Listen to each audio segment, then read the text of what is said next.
Alhamdulillahirabbil alamin. Alhamdulillahilladzi anzala sakinata fi qulubil mu'minin liyazdadu imanan ma'a imanihim. Segala puji teruntuk hanya kepada Allah, Rabb semesta alam. Dia yang paling sayang kepada kita, Dia yang paling kenal dan tahu tentang diri kita. Maka seharusnya menjadi tenanglah kehidupan orang beriman karena menyadari dirinya sedang diurus oleh yang paling sayang dan paling tahu tentang diri kita. Bagaimana mungkin seorang manusia bisa tenang di dalam pesawat padahal tidak kenal siapa pilotnya. Cuman karena tahu katanya pilotnya profesional, namanya pun saja nggak tahu. Tapi bisa tenang kepada manusia tersebut. Sedangkan Allah yang menggenggam seluruh alam semesta ini, dialah yang sedang mengurus kita. Maka seharusnya menjadi anehlah kenapa kita bisa gelisah kalau meyakini dengan benar bahwa diri ini sedang diurus olehnya. Semoga setiap hari, setiap pertemuan kita selalu bertambah keyakinan kita kepadanya.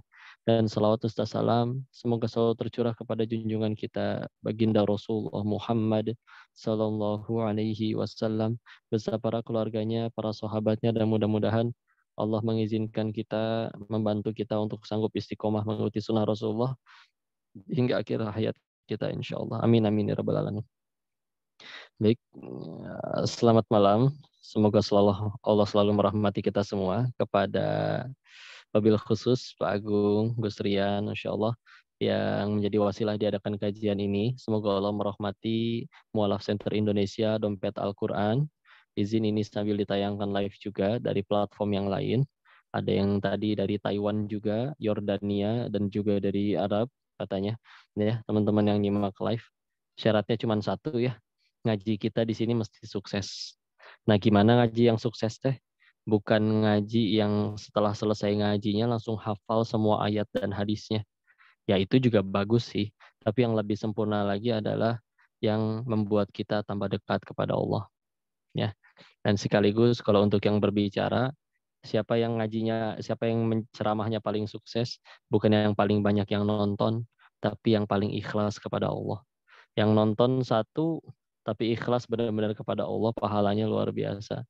Yang nonton banyak, yang kagum banyak, tapi niatnya untuk membaguskan diri, bukan untuk mengajak orang ingat kepada Allah, maka dosanya yang ditanggung sendiri oleh yang berbicara. Maka tolong, Masya Allah, mohon doanya dari semua yang hadir. Semoga Allah menjaga kita semua dengan kelurusan niatnya, insya Allah.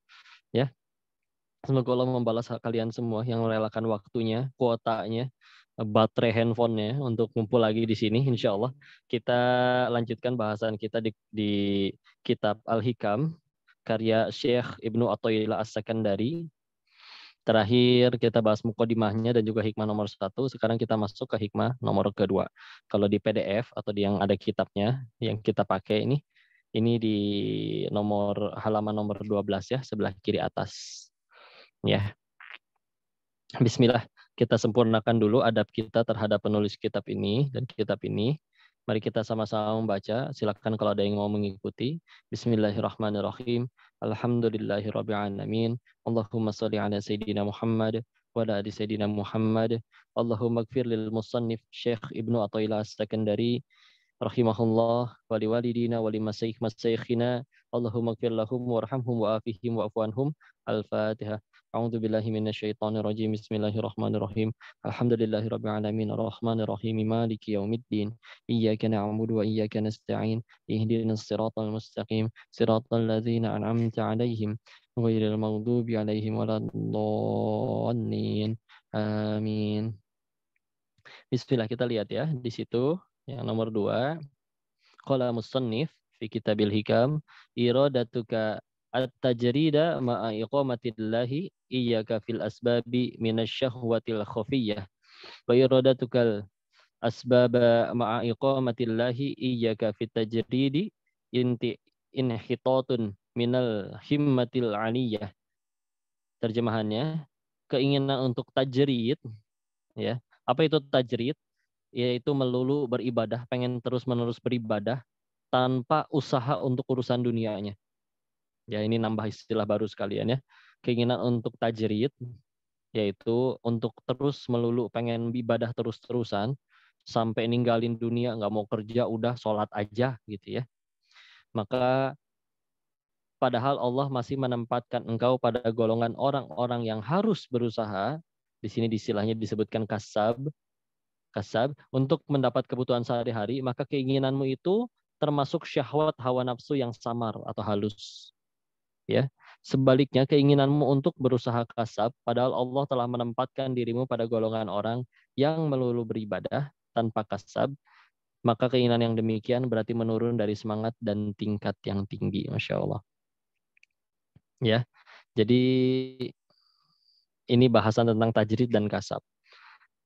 Gimana kita menyikapinya pertama? Jadi kalau misalkan kita ada hamba yang pengen terus-menerus beribadah tanpa urus dunia sama sekali ya. 24 jam aja di masjid. Apalagi naudzubillah sampai meninggalkan kewajibannya. Apalagi dia juga punya kewajiban, misalkan dia seorang ayah, ada anak istri yang harus dia nafkahi ya. Maka di sini disebutkan itu adalah dorongan dari hawa nafsu yang halus. Jadi termasuk dari dorongan hawa nafsu. Masya Allah. Ya. Dan sebaliknya, keinginanmu untuk berusaha kasab, padahal Allah telah menempatkan dirimu pada golongan orang yang melulu beribadah. Ya. Ini malah orang pengen ngelakuin dunia nih. Padahal Allah nempatin dia di makom atau di amanah di dunianya adalah amanah orang-orang yang nggak perlu terhadap dunia. Maka ini pun justru menurun dari semangat dan tingkat yang tinggi. Pelajarannya apa? Bahwa berarti sebetulnya jalan menuju Allah, jalan menuju surganya Allah itu amat sangat banyak. Ya. Jadi bukan berarti kalau pengen menuju Allah tuh kudu yang 24 jam di masjid sholat melulu gitu ya. Terus apa kabar dengan orang yang tiap hari kerjanya di jalan, mencari nafkah dengan niat tulus untuk mengejar ridho Allah dan ingin menafkahi anak istri, ya tapi dia nggak bisa untuk 24 jam di masjid, nggak bisa untuk sering-sering ikut kajian, nggak bisa untuk sering-sering interaksi dengan Al-Quran. Apakah dia berarti nggak akan bisa masuk ke surganya Allah? Enggak. Kata siapa? Ya, justru jalan menuju surga itu banyak. Ya, karena ternyata para sahabat sendiri juga beda amanahnya. Ya, kalau kita bicara tentang para sahabat Nabi, semua sahabat Nabi itu pengennya ya ibadah aja, sholat melulu, saking cintanya dengan ibadah. Tapi ada yang Rasulullah suruh untuk menguasai pasar, Abdurrahman bin Auf, jadi pebisnis sana ya. Ada ada sahabat yang diperintahkan untuk sana maju di medan perang, Khalid bin Walid ya. Beda-beda ya, beda-beda. Karena menunjukkan amalan amalan apapun selagi niatnya kepada Allah ya, maka mana apapun itu tetap bisa menjadi jalan ke surganya Allah. Apalagi toh kemampuan tiap orang beda-beda ya. Ada yang cepat menghafal, ada yang tidak. Kita kalau bicara tentang menghafal ya, para sahabat Nabi hafal Quran nggak kok? Ya banyak yang hafal tentunya ya. Tapi juga ada sahabat yang ngapalinnya cepat, juga ada juga yang lambat ya. Karena sejatinya orang bisa hafalnya cepat atau tidak, itu sih memang Allah yang menitipkan atau tidak, tidak tergantung dari IQ-nya. Maka ini ada sekaligus pengetahuan tambahan ya. Quran, surat apa yang pertama kali turun? Surat Al-Alaq ya, ayat 1 sampai 5-nya saja. Iqra bismi rabbikal ladzi khalaq. Ya, sampai ayat ke-5. Tapi ada satu surat yang turunnya itu full satu surat tanpa terpotong. Karena surat Al-Alaq itu kan 19 ayat, tapi turunnya cuma 5 ayat pertama. Nah, ini ada satu surat yang turunnya full satu surat tanpa terpotong. Surat apa? Ternyata itu adalah surat ke-6. Namanya surat Al-An'am. Ya. Al-Fatihah, Al-Baqarah, Ali Imran, An-Nisa, Al-Maidah yang ke-6. Surat Al-An'am. Seberapa panjang? Al-An'am itu 165 ayat. Kalau di Quran yang standar, itu panjangnya 23 halaman. Insya Allah. Ya. Satu juz, 1,5 halaman berarti ya. 1 juz, 1,5 halaman. Ini ketika Rasulullah bacakan di hadapan para sahabat, ada satu sahabat yang langsung hafal dan nggak lupa-lupa lagi. Langsung disuruh ulangin persis semuanya tanpa ada kekurangan, tanpa ada kesalahan. Ya, siapa namanya? Beliau adalah Abdullah bin Mas'ud radhiyallahu an.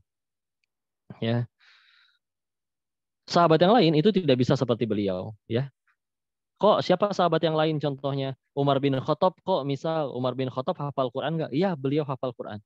Tapi beliau perlu waktu 20 tahun untuk menghafal Al-Quran. Dan itu pun 2 bulan sebelum beliau wafat. Ya, jadi kemampuan memang beda-beda. Ada yang ahli di Quran banget, ada yang berbeda lagi amanahnya dan kelebihannya, tapi mereka semua punya keinginan yang sama untuk sama-sama mengejar ridha Allah.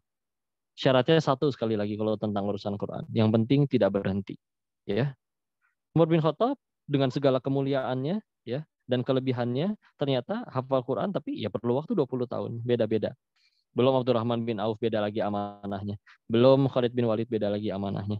Menunjukkan bahwa jalan menuju Allah begitu banyak. Jangan kita tutup dengan, oh udah belum beribadah, ya. Pokoknya saya pengen ibadah, nanti duit datang tiba-tiba dari langit, anak istri ditinggalin, nggak mau dinafkahi dan segala macam. Itu dorongan hawa nafsu, syahwat, ya. Maka itu sesuatu yang tidak bisa dibenarkan, ya. Ada satu kisah dari di zamannya Umar bin Khattab radhiyallahu an, ya. Ada seorang pemuda yang 24 jam di masjid, padahal ini usia bugar-bugarnya, sehat, muda, ya. Tapi beliau 24 jam di masjid. Sholat, ngaji, sholat, ngaji, sholat, ngaji. Akhirnya ditanya oleh Umar, wahai pemuda, kenapa engkau 24 jam di masjid? Apakah engkau nggak harus mencari nafkah? Ya, maka dijawab oleh si pemuda ini, aku mendapatkan nafkah dari saudaraku yang dia bekerja dan aku diberi nafkah olehnya. Maka dijawab oleh Umar bin Khattab bahwa pahalanya saudaramu yang dia kerja nyari nafkah di luar dan sholatnya di masjidnya tidak sebanyak kamu, hanya pas 5 waktu saja, meskipun kamu 24 jam di masjid, pahalamu masih kalah besar dengan pahalanya dia. Ya, jadi dari sini menunjukkan bahwa begitu banyak jalan menuju Allah. Silakan kalau memang bakatnya di biologi, mau jadi dokter mangga, mau jadi arsitektur mangga, silakan. Mau jadi apapun mangga, yang penting semuanya sama. Semua harus jadi jalan tambah dekat kepada Allah. Ya, Allah kan ujinya juga macam-macam. Ada yang diuji harta. Apakah harta itu nikmat? Enggak, harta itu ujian. Kapan harta itu jadi nikmat? Kalau kita bisa jadikan harta itu jadi jalan tambah dekat kepada Allah. Diberikan ilmu, nikmat kah? Nikmat. Tapi belum tentu jadi nikmat, itu masih jadi ujian. Kapan itu jadi nikmat yang sebenarnya? Kalau ilmunya kita jadikan jalan tambah dekat kepada Allah. Jadi semuanya yang penting tetap jadi jalan tambah dekat kepada Allah. Meskipun sekali lagi amanahnya berbeda-beda, nggak apa-apa, nggak masalah ya. Yang penting sekali lagi tujuannya tetap kepada Allah. Jadi memang ada orang yang memang Allah tuh cukupkan dia untuk dunianya meskipun dia nggak ngapa-ngapain. Ada beberapa kayak di zaman sekarang pun ada beberapa guru kami nggak kerja urusan dunia, nggak kantor, nggak apa segala macam. Belajar, mengajar, belajar, mengajar, belajar, mengajar. Tapi nggak pernah kurang untuk dunianya. Ada yang seperti itu juga. Ya. Tapi ada juga yang dia berusaha untuk mencari nafkah sampai tidak ada waktu untuk menuntut ilmu, ngaji sebanyak orang-orang yang lain, walaupun tetap dijaga yang wajibnya tidak pernah bolong ya. Maka itu pun bukan suatu keburukan, tidak apa-apa. Ya. Maka yang jadi pertanyaan, kok saya berada di yang mana nih? Apakah saya orang yang harus tetap beribadah terus-menerus? Ya, walaupun semuanya bisa dijadikan ibadah juga ya. Apakah saya memang harus di dalam ilmu terus melulu beribadah ya, ngaji, mengajar, sholat gitu terus, ya? Atau saya justru ada di golongan orang-orang yang sebetulnya soleh seperti Abdurrahman bin Auf, tapi beliau tetap harus berbisnis. Yang mana ngelihatnya? Ya, maka yang pertama orang memang ini perlu waktu untuk mencari untuk melihatnya ya. Ada orang yang memang ketika akhirnya dia tetap di jalan Allah dan dia memilih tetap di jalan Allah, ngaji, belajar, mengajar, belajar, mengajar, belajar, mengajar. Tapi kita lihat kalau ternyata itu malah membuat kita makin sulit keuangannya, sampai naudzubillah terzolimi anak istri, tanggung jawab tidak terpenuhi, utang malah tambah banyak atau malah kelaparan, bisa jadi bukan di situ makom kita. Berarti Allah menginginkan kamu dapat pahala lain di amanah yang lain. Ya, seperti itu. Maka ada juga orang yang kebalik. Dia pengen nih di masjid terus 24 jam. Padahal dia sudah punya amanah dunia, jadi direktur, jadi bos, jadi atasan. Ketika dia akhirnya uh, berhenti, udah saya pengen ninggalin dunia, saya mau tutup sama perusahaan saya, dia di masjid 24 jam. Ya, pas dia di masjid 24 jam, duit habis, kelaparan, anak istri terbengkalai, ya sudah itu bisa jadi memang harus dia tadi jadi bos seperti tadi.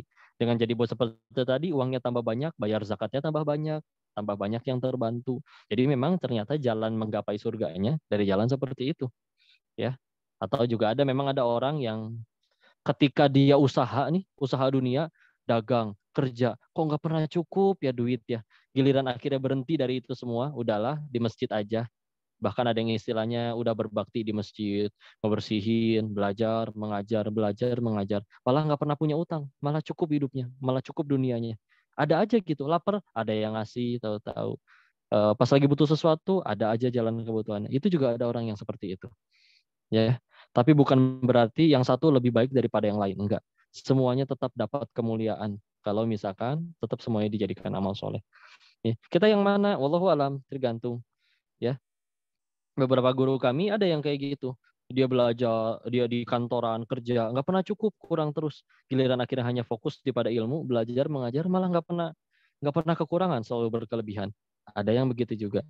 Atau juga tadi sebaliknya, yang misalkan dia udah selalu menuntut ilmu, tapi malah kekurangan, maka ternyata memang dia harusnya beramal solehnya dengan ya udah silakan jadi pengusaha atau jadi apapun. Jadi nggak apa-apa ya. Yang penting semuanya tetap tambah takwa, tambah dekat kepada Allah. Toh, ini salah satu nikmat di dalam Islam itu kan adalah semuanya bisa jadi amal soleh. Pakai sendal, kita ngikutin cara Nabi, kaki kanan duluan. Diniatkan dengan, pengen ngikutin sunnah. Jadi pahala itu teh. Ke toilet, pipis gitu ya. Ngikutin cara Nabi meskipun laki-laki, pipisnya jongkok misalkan. Dengan berniat menjalankan sunnah. Jadi pahala itu juga. Perkara pipis ya, Masya Allah.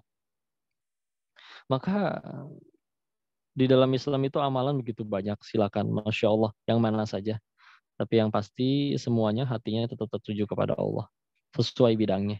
Ingat, ketika Nabi wafat, itu kan satu jazirah Arab sudah muslim semua.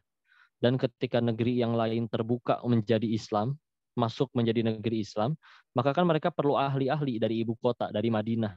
Ya, maka ketika itu Madinah dimintai ahli apapun dari setiap negeri, Madinah selalu punya. Enggak cuman ahli Quran, ahli perairan, ahli irigasi, ahli arsitektur, ahli semua apapun punya. Karena Nabi pun mendorong para sahabat, silakan kalian beda-beda amalannya. Yang penting semuanya berkumpul nanti kelak di surganya Allah. Ya, begitu paling kalau kita mau ngeceknya ya. Jadi nggak masalah kita mau beramal seperti apapun juga. Ada sahabat seperti Abdurrahman bin Auf, ini kita sekalian bicara asirah ya. Beliau ini singkat cerita pernah diundang makan oleh oleh salah seorang kerabat beliau. Pas lagi makan Abdurrahman bin Aufnya radhiyallahu an, beliau nangis. Maka ditanya oleh tuan rumahnya, "Wahai Abdurrahman, kenapa engkau menangis?" Ya. Maka dijawab oleh Abdurrahman, "Aku teringat kepada sahabatku Mus'hab bin Umair." "Kenapa engkau menangis ketika mengingat sahabatmu itu?" Maka Abdurrahman menjawab, "Aku iri kepada dia. Dia dengan berbagai macam kemuliaannya, tapi Allah tidak berikan dia dunia sedikit pun." Ya. Sedangkan Abdurrahman diberi dunianya begitu banyak. Siapa Mus'hab bin Umair yang diirikan oleh Abdurrahman bin Auf ini? Beliau tadinya adalah pria tampan, anak bangsawan, bajunya selalu bagus dan wangi, tapi semenjak memeluk Islam, semua dunianya dicabut oleh Allah. Pakaiannya jadi compang-camping, tidak wangi lagi, ya tidak setampan dulu lagi, ya. Tapi beliau diutus oleh Nabi untuk berdakwah ke Yastrib yang akhirnya menjadi Madinah. Dengan hanya 6 orang saja beliau mengajak berikut dengan beliau dan akhirnya berhasil membuka Madinah.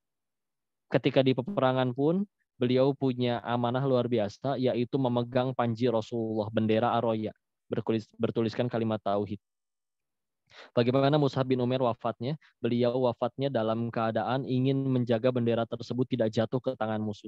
Ia genggam bendera tersebut dengan tangan kanannya ditebas hingga putus, diambil dengan tangan kirinya pun ditebas dengan putus, sampai putus. Maka dengan kedua tangan yang telah terputus, beliau berusaha memeluk bendera Rasulullah tersebut untuk jatuh ke badannya. Yang penting panji Rasulullah, bendera Rasulullah tidak sampai jatuh ke tanah dan dihinakan oleh musuh. Beliau wafat dalam keadaan tidak ada dua tangannya. Dan ketika Rasulullah melihat keadaan Mus'hab bin Umair yang wafat, Masya Allah, arsy Allah bergoncang. Rasulullah begitu sedih. Ketika ingin ditutupi jenazahnya pun yang tersisa hanya sehelai kain burdoh. Seperti selimut berbulu. Yang kalau kepalanya ditutup, kakinya kelihatan. Yang kalau kakinya ditutup, kepalanya kelihatan. Maka sahabat tambah heran. Apa yang engkau irikan wahai Abdurrahman bin Auf kepada Mus'ab bin Umair? Sedangkan orang pengen jadi seperti engkau. Maka apa jawaban Abdurrahman bin Auf? Aku takut kalau suatu ketika aku wafat, berharap ingin masuk ke surganya Allah, lalu Allah menjawab, wahai Abdurrahman, tidak ada tempat lagi untukmu di surganya Allah, karena telah kubalas dalam bentuk betapa kayanya dirimu di dunia. Ya. Beliau iri kepada Mus'ab bin Umair. Kenapa? Mus'ab bin Umair setakwa itu, sesoleh itu, matinya syahid seperti itu, gak dikasih dunia sama sekali oleh Allah. Ya. Sedangkan Abdurrahman bin Auf ternyata setiap hari beliau berdoa, ya Allah, jangan engkau biarkan ya Allah setiap amalan solehku engkau balas di dunia. Demi Allah, hamba enggak butuh dibalas di dunia. Hamba butuhnya nanti dibalas di akhirat. Ya. Jadi beliau malah justru pengen miskin. Pengen Abdurrahman bin Auf itu, Masya Allah, kalau kita baca kitab Bidayah wa Nihayah, ada yang menyebutkan beliau wafat itu meninggalkan duit sampai 6,2 triliun. Itu di zaman dulu loh, belum ada perbankan, belum ada akuntan. Ada riwayat yang lain bahkan menyebutkan 6.200 triliun beliau meninggalkan warisannya. Sahabat terkaya, Masya Allah. 1/3 kota Madinah pernah merasakan uangnya Abdurrahman bin Auf. Entah pernah diutangin atau entah pernah disedekahin. Padahal ketika ikut hijrah dari Mekah ke Madinah, Abdurrahman bin Auf itu mulai dari nol, miskin lagi. Ya, beliau cuma bertanya kepada sahabatnya yang dipersaudarakan oleh Nabi, Sa'ad bin Robi namanya, hanya bertanya di mana pasar. Dalam waktu 3 bulan, beliau menjadi orang terkaya kedua di Madinah. Masya Allah, nanti kita bahas amalannya seperti apa. Tapi orang yang seperti itu, yang diidam-idamkan seperti orang oleh orang lain, malah pengen jatuh miskin seperti Mus'ab bin Umair. Benar-benar hatinya udah Allah banget. Takut kalau ada orang zaman sekarang ibadah, ya Allah duha biar kaya, ya Allah sholat biar kaya, ya Allah sedekah biar kaya. Masih bagus, itu juga nggak apa-apa. Tapi hayu naik tingkat. Karena ada orang seperti Abdurrahman bin Auf yang ternyata malah berharap, ya Allah, aku melakukan ini, tapi tolong jangan balas di dunia. Hamba nggak butuh dibalas di dunia. Hamba butuh dibalasnya nanti di akhirat. Ya. Sehingga orang seperti Abdurrahman bin Auf iri kepada Mus'ab bin Umair yang semenjak masuk Islam dunianya dicabut semuanya oleh Allah. Ih, luar biasa Pak ini, Masya Allah, Abdurrahman bin Auf. Abdurrahman bin Auf itu salah satu yang dia cita-citakan itu pengen jadi miskin ya. Pernah suatu ketika di riwayat yang lain bahwa beliau menghabiskan seluruh hartanya untuk membantu ada suatu negeri yang panen kurmanya busuk semuanya, ya. Maka diborong semuanya, diambil semuanya, ya. Udah masyarakat negeri itu udah takut, wah ini kita bakal kelaparan karena panennya busuk semuanya. Lalu dibayar dengan harga normal oleh Abdurrahman bin Auf, semua kurma busuknya dibawa. Maka beliau pulang dalam keadaan hore senang, alhamdulillah aku jatuh miskin. Nah, coba beda ya, alhamdulillah pengen jatuh miskin teh ya. Tapi tidak lama kemudian, beberapa hari kemudian, ada orang datang mengetuk pintu Abdurrahman bin Auf. Assalamualaikum, waalaikumsalam warahmatullahi wabarakatuh. Ternyata adalah utusan dari negeri lain.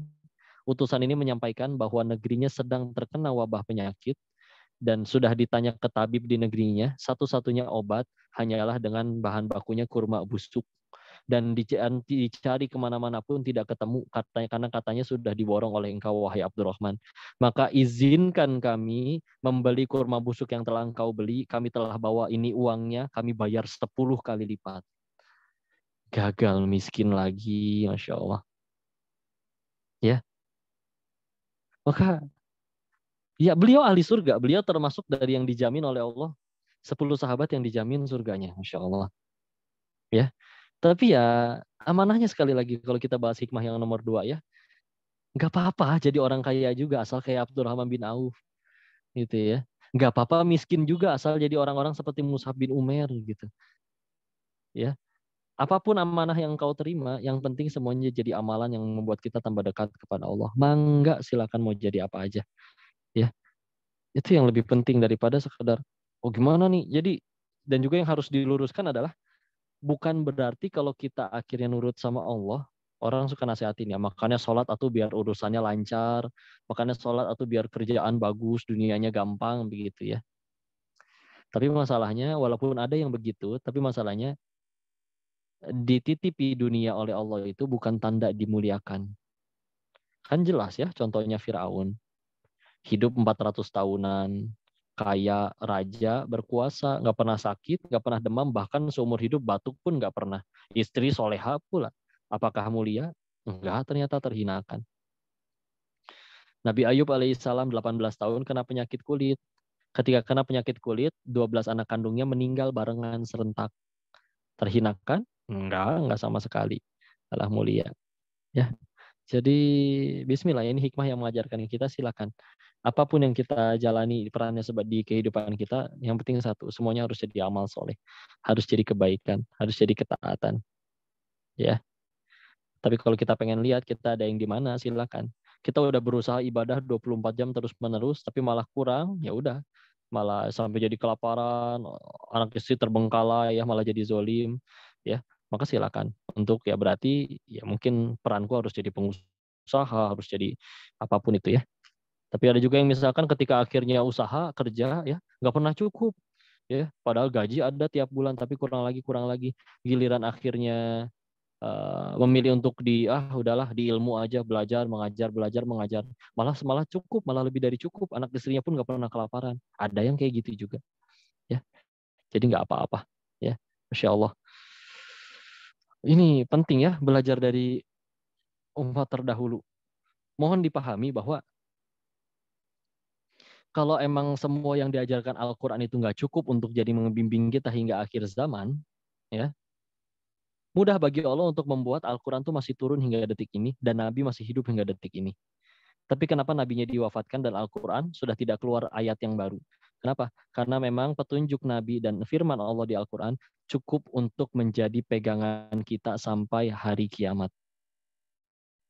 Ya, karena kalau ada orang yang berkata, oh zaman sekarang kan lebih rumit kok, nggak bisa samain dengan zaman dulu, solusinya mesti beda lagi. Maka ditantang balik, silakan bawa permasalahan paling rumit di zaman ini, kami bisa bawakan permasalahan yang lebih rumit di zaman dulu, dan itu telah selesai dengan Al-Quran dan Sunnah. Ya, jadi banyak sekali permasalahan kita di zaman sekarang ini yang sebetulnya kalau mau jujur mah, ya bisa jadi karena kitanya yang sudah terlalu banyak melanggar ayat-ayat Allah. Ya, iya kita nurut nggak makan khinzir, nggak makan babi. Tapi masalahnya kalau misalnya nggak leasing nih, saya nggak punya motor. Akhirnya lu pura-pura lupa dengan Al-Baqarah ayat 275-nya bahwa riba itu nggak boleh. Ya, iya sholat mah sholat, tapi harus menyalurkan cinta katanya. Pura-pura lupa dengan akhirnya ayat surat ke-17 Al-Isra ayat 32 wala taqrabuz zina, pacaran misalkan. Ya, maka demi Allah begitu banyak keberkahan. Ingat, ketika kita bicara berkah ini yang menjadi pembeda. Kenapa ada orang yang misalkan dua orang yang umurnya sama-sama 40 tahun, ya. Tapi yang satu mah punya banyak utang, yang satu udah punya perusahaan, udah sukses misal kayak gitu. Apa yang jadi perbedaan? Bisa jadi perbedaannya adalah di berkah, ya. Dan sumber berkah yang paling utama tentu adalah Al-Qur'an. Kita lihat Nabi deh. Gimana caranya Nabi masa kerjanya, masa baktinya cuma 23 tahun, kayak PNS tuh kan masa bakti ya. Bukan ya. Masa baktinya Nabi 23 tahun, tapi lihat prestasinya. Ketika Nabi wafat, satu jazirah Arab yang sekarang terpecah jadi 6 atau 7 negara, itu sudah muslim semua. Dan beliau termasuk meninggalkan, ada beberapa pendapat para imam berbeda ya, tapi salah satu yang kita ambil garis tengahnya aja ya, yaitu 120.000 sahabat. Kalau kita selama 23 tahun diamanai satu anak, kita nggak janji gimana caranya untuk supaya menjamin satu anak ini menjadi soleh setelah dididik 23 tahun. Wallahu alam. Tapi Nabi sambil jadi ayah, sambil jadi imam, sambil jadi pemimpin, sambil jadi suami, ya waktunya sama seperti kita 24 jam, tapi sanggup mendidik 120.000 sahabat.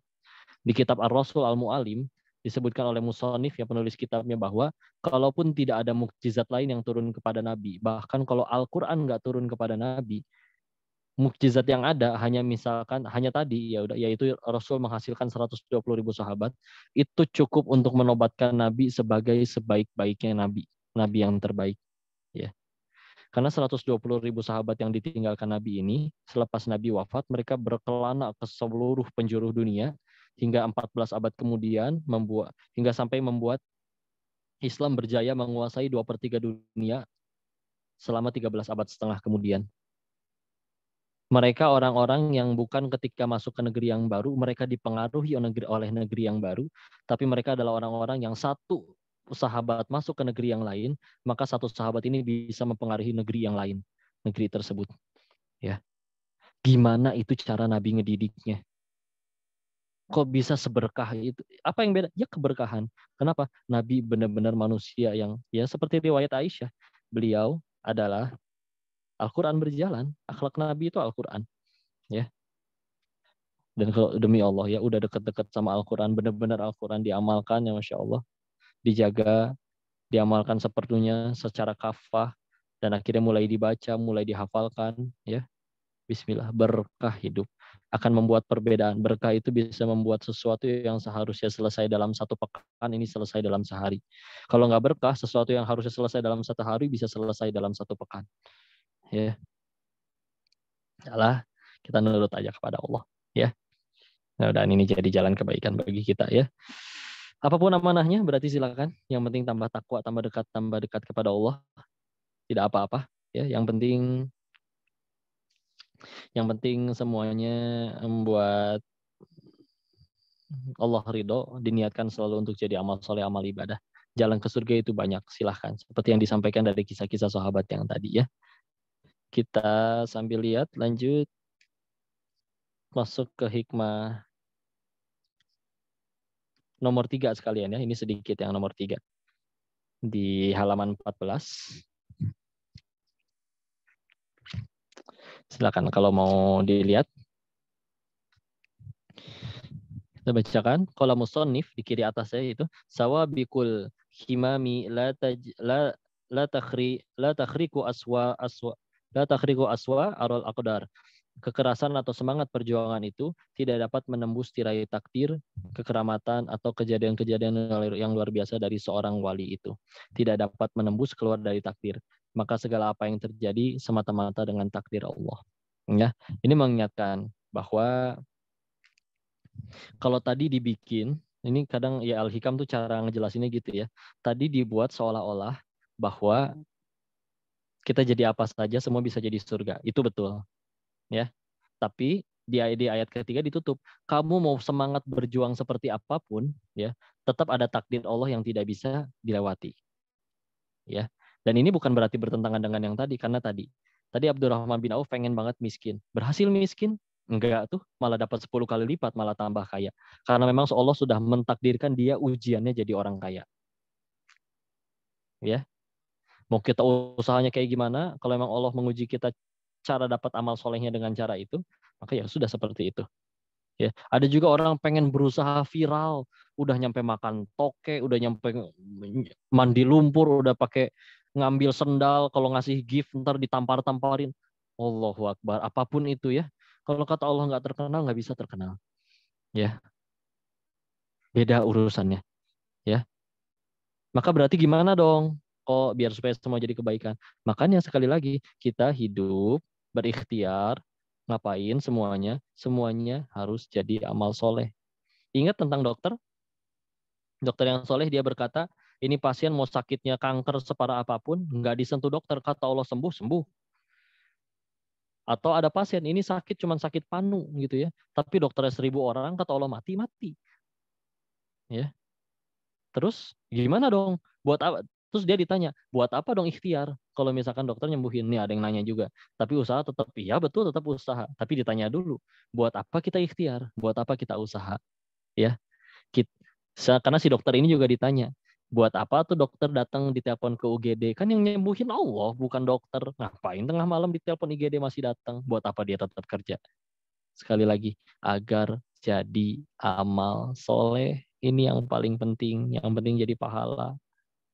Ya, jadi kita nggak cuma ikhtiar tuh cuma supaya kok pengen kaya, ya udah sana ikhtiar. Nah, kita ikhtiarnya bukan cuma biar supaya jadi kayanya doang, tapi kita ikhtiar agar supaya ini jadi amal soleh. Anggaplah jadi kaya tapi nggak jadi pahala, rugi. meninggal dapat capek doang, nggak bawa bekal di hadapan Allah. Anggaplah udah ikhtiar nggak jadi kaya, tapi semuanya jadi amal soleh, nggak rugi. Nanti meninggal bawa bekal di hadapan Allah. Ya, betul. Memang juga diperintahkan oleh Allah di Quran surat 13, Ar-Ra'd ayat 11, yaitu eh, Allah tidak akan mengubah nasib suatu kaum sebelum kaum itu mengubah Innallaha la yughayyiru ma biqaumin hatta yughayyiru ma bi anfusihim. Allah tidak akan mengubah nasib suatu kaum sebelum kaum tersebut berusaha mengubah dirinya sendiri. Iya, betul. Ya, kita diperintahkan ikhtiar, tapi sekali lagi ikhtiarnya buat apa? Jadi amal soleh itu yang lebih penting, ya. Karena kalau nggak kayak gini, kita nanti stres gitu. Kok pengen kaya, nggak jadi kaya nih gimana? Oh, gagal, stres. Pengen jadi caleg, nggak kepilih gimana nih? Ah, ya udah gila akhirnya ya, gagal nyalek. Ada yang kayak gitu juga ya, Masya Allah. Tapi sekali lagi, tujuan kita mah yang penting jadi amal soleh. Mangga. Enak kan jadi hidupnya tenang. Maka kalau orang manusia tujuannya udah gini, Allah, kapan dia bisa stres coba? Dihina, nggak apa-apa dihina. Jadi penggugur dosa, alhamdulillah. Kita meninggal nggak akan ditanya tentang mulut dia. Kita meninggal ditanya kelakuan masing-masing. Nggak apa-apa, tenang aja. Pujian, cacian, bunyi ember jatuh, sama aja. Ya. Kita udah bahas, dipuji kamu awet muda ya. Gara-gara dipuji awet muda, cek KTP, iya bener umur saya berkurang. Nggak mungkin ya. Kamu ganteng, tiba-tiba alisnya jadi nyambung tebal. Kamu ganteng, tiba-tiba hidungnya jadi mancung kayak perosotan TK. Itu juga nggak mungkin. Ya, sama kita dimaki juga, dasar Denis monyong gitu, nggak tiba-tiba mulut kita jadi mancung, nggak, udah tenang jadi hidup teh. Yang penting jadi amal soleh, ya. Kok udah upaya nih, udah ikhtiar tapi nggak tercapai, ya nggak apa-apa, jadi amal soleh. Allah tahu mungkin kalau kita masuk ke situ, dikabul doa yang itu, kita malah tambah banyak dosanya, nggak apa-apa. Seperti itu, tenang aja lah. Yang penting ya apa tuh yang punten ya, kenapa balik lagi ke Allah, balik lagi ke Allah, karena ya mohon maaf, emang apa yang lebih berharga daripada Allah? Yang kita pengen, yang kita idam-idamkan, nggak akan bisa kita dapat kalau kalau nggak atas izin Allah. Mati pengen ke surga, takut sama neraka. Yang punya surga nerakanya juga Allah. Butuh rezeki, Allah sang pemberi rezeki. Takut dengan balasan azab, hanya Allah yang punya hak mengampuni dosa. Maka terus buat apa kita masih mikirin omongan orang, perbuatan orang? Kalau nasihatnya baik, yang membangun, silakan didengar. Tapi kalau benar-benar cuma orang-orang yang julid, yang sirik, yang dengki, udahlah, capek. Mustahil kita membuat satu dunia cinta sama kita semuanya. Lebih mudah bagi diri kita untuk membuat satu pihak saja yang cinta kepada kita. Yang kalau satu pihak ini sudah cinta kepada kita, mudah bagi dirinya membolak-balikan hati siapapun yang berurusan dengan kita, jadi simpati kepada kita, yaitu Allah. Ya, tenang aja ya. Jadi silakan ikhtiar. Ini hikmah yang nomor 3 nih disebutkan. Semua perjuangan, semua semangat kita nggak bisa tembus tirai takdir. Ya, begitu. Padahal tadi di ayat yang kedua kita diminta silakan berikhtiar masing-masing. Mau jadi kaya silakan, tapi semua harus jadi amal soleh. Sama yang ketiga juga sebetulnya melengkapi. Bahwa ketika akhirnya kita berikhtiar segala macam, ya semuanya yang penting jadi amal soleh. Sejatinya memang tugas manusia hanya 3 lah. 1, lurusin niat. Ya, niat hanya kepada Allah, nggak niat untuk dipuji orang, dikagumi orang dan sebagaimana macamnya. Yang kedua, ikhtiar maksimal, ya.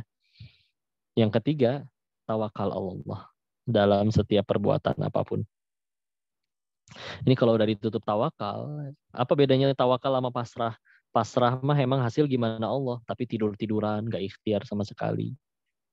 Tapi kalau misalkan tawakal, iya hasil gimana Allah, tapi dia juga ikhtiar maksimal. Kok udah ikhtiar tapi nggak berhasil gimana? Ya nggak apa-apa, tak yang dikejar pengen dapat ridha Allah. Udah kerja nih kok, tapi bosnya malah zolim nggak digaji. Ya dia atur rugi, kasihan malah jadi dia dosa. Kita selagi nggak bikin dosa nggak masalah. Ya, bisa jadi Allah pengen nunjukin tempat kerja yang baik daripada gajinya dikali lipatkan 2 kali lipat, 3 kali lipat, tapi nggak jadi amal soleh. Rugi atau capek. Ya, Bismillah nggak apa-apa. Tenang aja. mau apapun yang terjadi dalam hidup kita, mangga ya Allah. Yang penting itu membuat engkau tambah ridho kepadaku. Enak hidupnya. Makanya jadi jelas kan kenapa nabi-nabi terdahulu soleh jelas, dosa terampuni, mereka maksum, udah gitu tapi ujiannya lebih parah daripada kita. Ya, Masya Allah, karena memang ya tujuannya Allah. Nggak apa-apa mau diapain juga ya Allah. Apakah Nabi Yunus alaihissalam ketika sekedar lelah mendakwahi umatnya, lalu Allah hukum dengan cara ditelan 3 kegelapan. Kegelapan malam, kegelapan perut ikan, dan kegelapan perut ikan paus. Kegelapan dasar laut. Ya. Apa doanya di dalam perutnya ikan paus? Di Quran surat ke-21 Al-Anbiya ayat 87. La ilaha illa anta subhanaka inni kuntu minal zalimin. Ya Allah, tiada Tuhan selain Engkau ya Allah. Subhanaka, maha suci Engkau ya Allah. Ini sesungguhnya kuntu minal zalimin ya Allah, saya yang zolim, udah ngaku. Ya, nggak ada riwayat yang menceritakan bahwa beliau di dalam perut ikan, ya Allah kan saya teh nabi, masa gini amat sih ujiannya, nggak adil, ih Allah mah nggak ada kayak gitu. Ya, beliau hanya sekedar lelah mendakwahi umatnya ditinggalkan sebentar. Kita yang pernah bermaksiat di hadapan Allah dan tidak hanya sekali, pernah mungkin menyakiti hati orang tua kita. Masya Allah. Saya, ini udah waktu tanya jawab belum ya? Saya izin tutup dengan ini ya. Dengan kabar buruk ya. Ini baru diposting tadi juga ya. Satu, bahwa kita sebagai manusia jalanin kehidupan di dunia ini, kita setiap kali berbuat dosa, pasti kecatat jadi dosa. Setiap kali maksiat, pasti kecatat jadi dosa.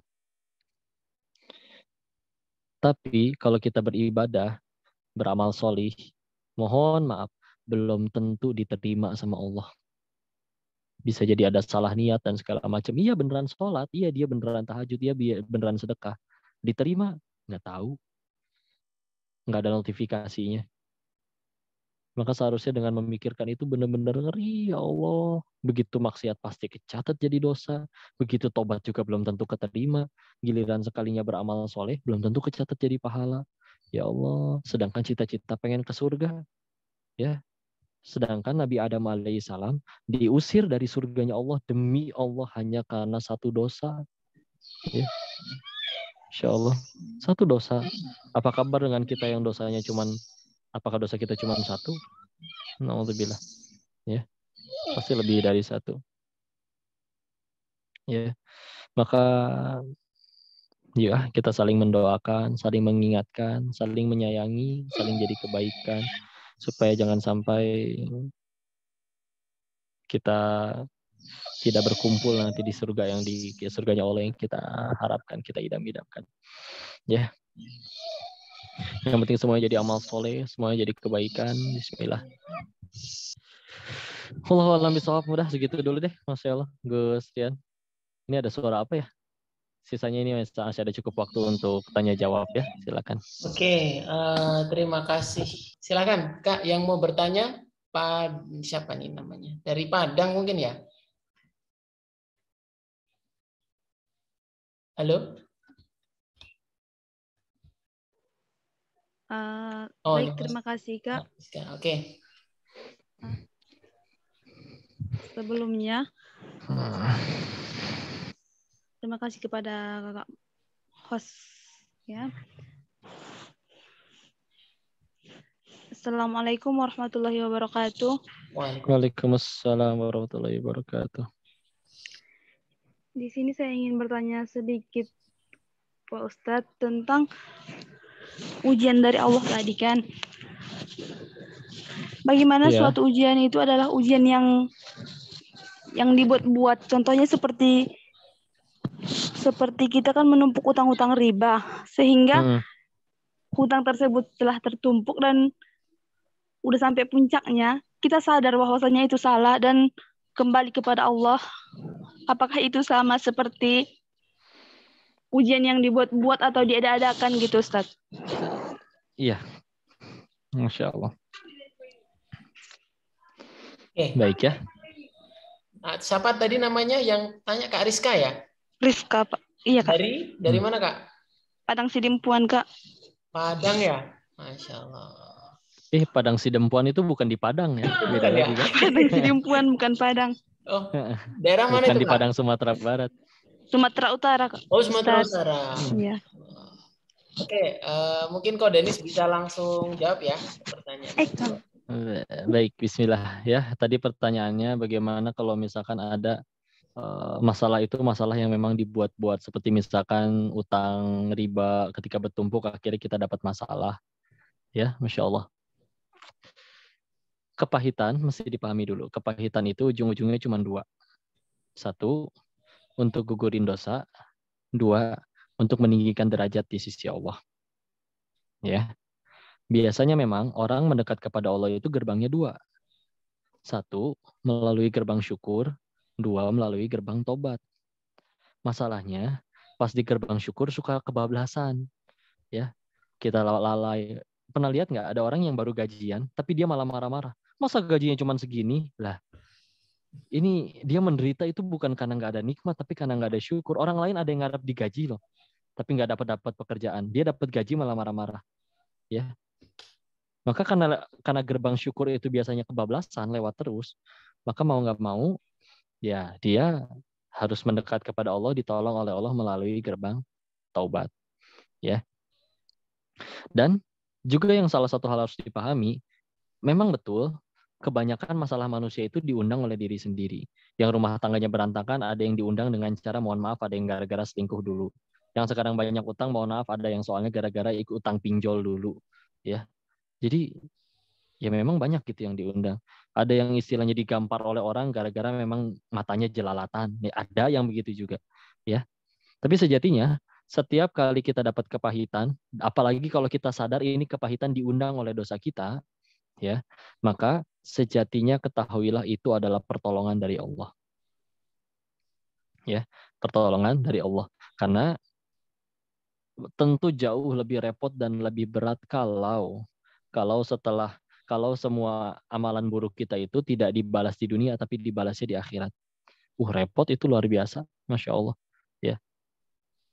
Ada seorang koruptor, kalau misalkan dia korupsi, korupsinya tidak pernah gagal, selalu berhasil, sampai meninggal tetap kaya, tajir melintir ya, dari makan uang rakyat, ya, maka tentu lebih berat hisapnya ketika akhirnya di alam sana untuk dibalas. Ya, maka ketika akhirnya malah gara-gara itu dia ditangkap, yaitu pertolongan, bisa jadi itu doa dari anak istrinya. Ya Allah, pengen punya ayah, pengen punya suami yang soleh. Gimana bisa soleh kalau korupsi melulu? Akhirnya ditolong. Mungkin ketika pertama, dulu pernah dapat kisah ya, ada salah seorang kader pejabat di negeri ini ditangkap, dia nggak terima. Kenapa? Karena yang korupsi nggak cuma dia doang. Kenapa dia doang yang ditangkap? Tapi setelah akhirnya seiring berjalannya waktu, masuk ke dalam bui, dia menyadari bahwa ini pertolongan Allah. Kabarnya terakhir ketika keluar pun telah selesai, sudah punya hafalan sampai 10 atau 15 juz, Masya Allah. Ya. Dan berkata bahwa Masya Allah, Alhamdulillah, ini tidak penjara itu jadi pertolongan. Kalau saya dibiarin terus berhasil, malah jadi sebuah keburukan. Ya. Beberapa guru-guru kami itu, yang juga diamalkan para ulama salaf, mereka kadang sampai bertanya-tanya kalau dalam sebulan itu nggak ada sakit. Ya. Karena sadar betul diri ini perlu penggugur dosa. Kita setiap hari punya peluang jadi dosa, walaupun setiap hari kita bisa peluang beramal soleh. Kita buka handphone aja, peluang jadi dosa ada. Ngeliatin yang bukan mahram, ya, ngejulitin orang, ya, naudzubillah. Dan kadang kita ngelihat orang pun jadi dosa bisa. Walaupun nggak disebut gitu, tapi ngeliatin tuh orang alisnya aneh banget. Gitu dalam hati gitu, kadang suka aja diomongin kayak gitu ya. Maka ya, kadang, dan itu adalah pertolongan Allah untuk diuji, digugurkan dosa-dosanya. Kita tadi bicara tadi ya, pengen ke surga, ibadah segini-gininya, gimana tuh biar nyampe sana. Jadi ya, mau terlepas kepahitan kita itu karena apapun, mau karena dosa kita atau tidak yang penting sama tujuannya. Kita dengan kepahitan itu harus jadi tambah dekat kepada Allah. Ya. Iya kok beneran, ini aku ngerasa nih, aku ngaku udah aku dapat kepahitan yang sekarang karena dulu aku tidak nurut sama Allah. Tapi setelah itu dia benar-benar jadi tambah takwa kepada Allah, ya sudah, itu berhasil jadi kebaikan.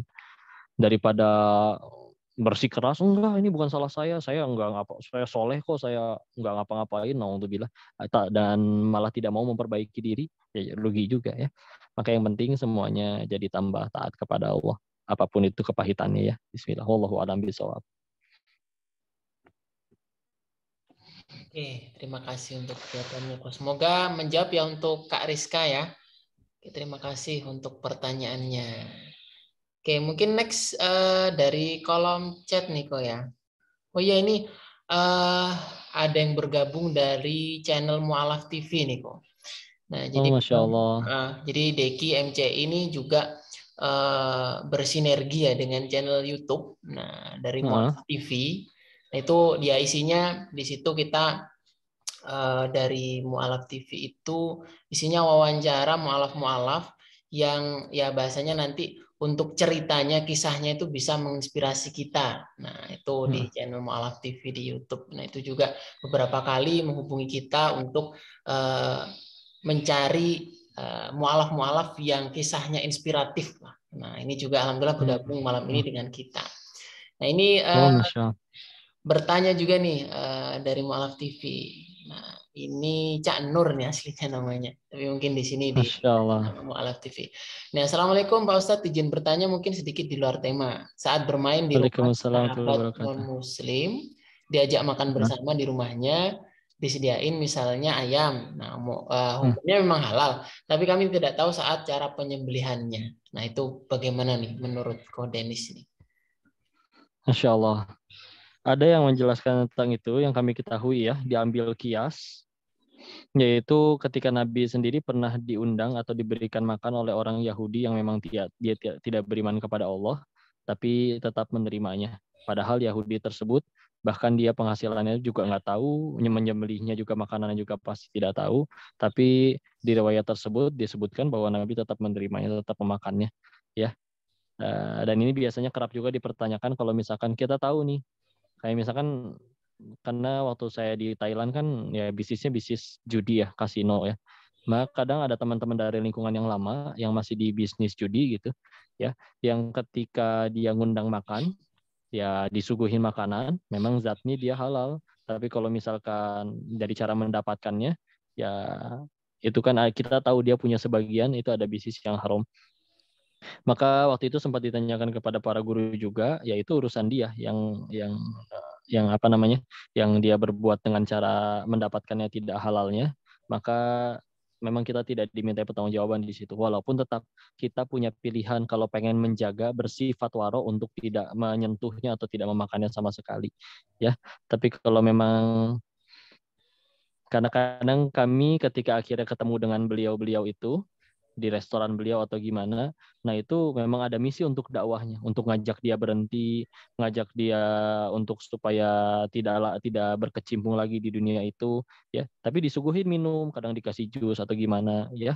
Maka nasihat dari para guru nggak apa-apa kalau pengen diminum secukupnya aja, ya. Apalagi kalau kita tahu ternyata penghasilan dia tidak 100% haram, masih ada yang halalnya.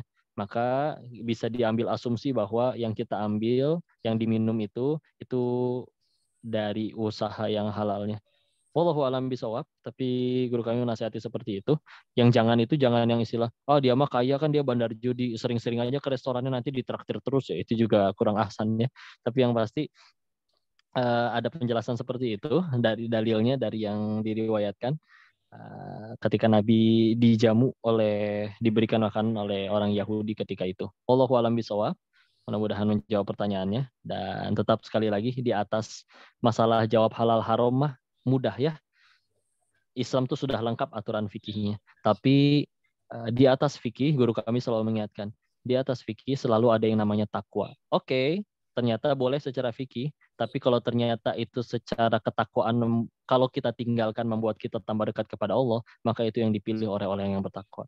Ya, jadi ilmu luas, pilihan juga luas, ilmu syariat telah mengaturnya, tapi kita kan nggak cuma sekedar bicara sah atau tidak ya, kita pengen semuanya menjadi hamba Allah yang tambah bertakwa ya, maka di atas fikih selalu ada takwa. Wallahu a'lam bishawab. Semoga menjawab nih tadi pertanyaannya dari Cak Nur Mu'alaf TV. Nah, para jamaah yang hadir pada malam hari ini. Alhamdulillah di forum Zoom-nya sekitar 35, tadi sampai 40 kok kurang lebih. Nah ini saya juga coba ngikuti TikTok-nya Ko Denis, ini ternyata makin ramai aja nih. 200, iya lagi 200-an. 230-an ini. Oh yang pekan kemarin nyampe 800 lah. Nggak tahu ini lagi pada sibuk. Iya ini kayaknya lagi nonton bola kali kok. Oh lagi ada bola ya. Malam ini juga bareng sama bola nih.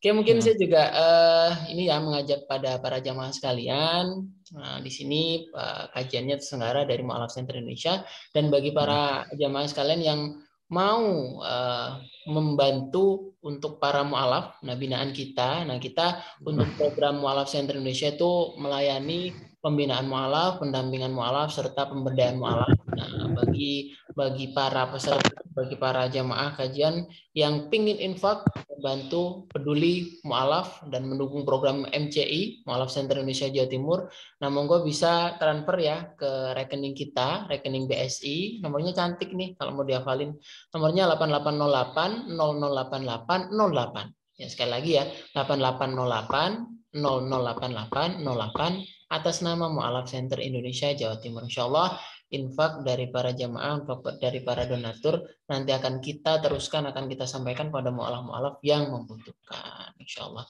Oke, mungkin kalau dari kolom chat nih kok tadi ada satu pertanyaan sih, tapi dijawab sama jamaah yang lain. Jadi dari ini Gabriela, nah tadi ada yang jawab Pak Eka Lestari, sudah terjawab juga di kolom chat. Mungkin kalau Koko baca itu di situ. Nah mungkin dari jamaah kira-kira sudah cukup atau tidak nih untuk sesi tanya jawabnya, atau mungkin Ko Denis mau jawab dari pertanyaan via TikTok nih, biar kemarin-kemarin nggak kebagian nih yang dari TikTok untuk pertanyaannya.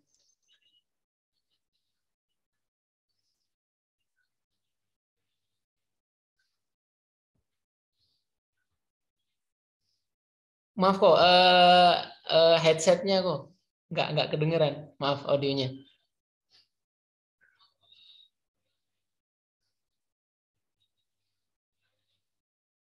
Tes. Oke, jelas kok. Iya. Ya, maka ya saya udah bilang sih yang di TikTok resikonya nggak dijawab pertanyaannya karena mendahulukan yang di Zoom. Terus ini ada yang nanya memang, tapi udah pada tenggelam. Biarin Pak, biar pada masuk Zoom.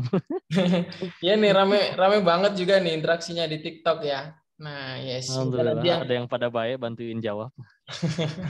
Yang di TikTok mungkin nanti bisa gabung juga nih di forum Zoom kita ya. Semoga bisa nanti pertanyaan-pertanyaannya juga bisa terjawab dari Ko Denis. Nah ini malah ada yang tanya nih, nama TikToknya apa?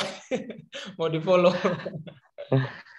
Nah ya silakan @kohdenislim. Nah, tuh sudah dijawab itu dari Mbak Vina Mukaromah itu. Monggo di searching di TikToknya. Emang rame nih sekarang netizen TikTok nih.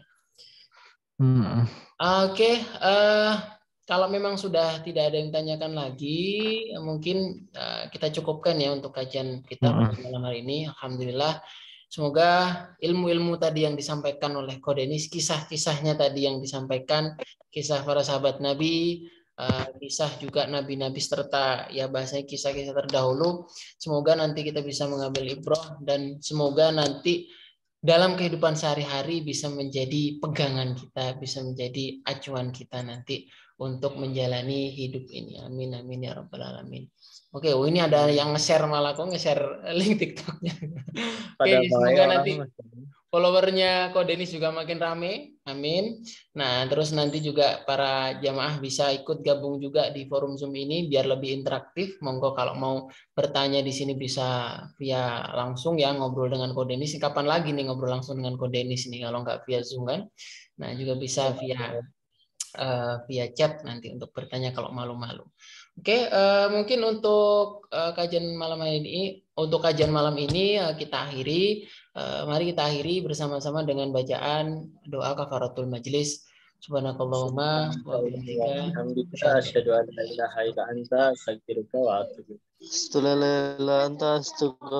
wa atubu ilaik. Walhamdulillahirabbil alamin. Oke, saya Rian.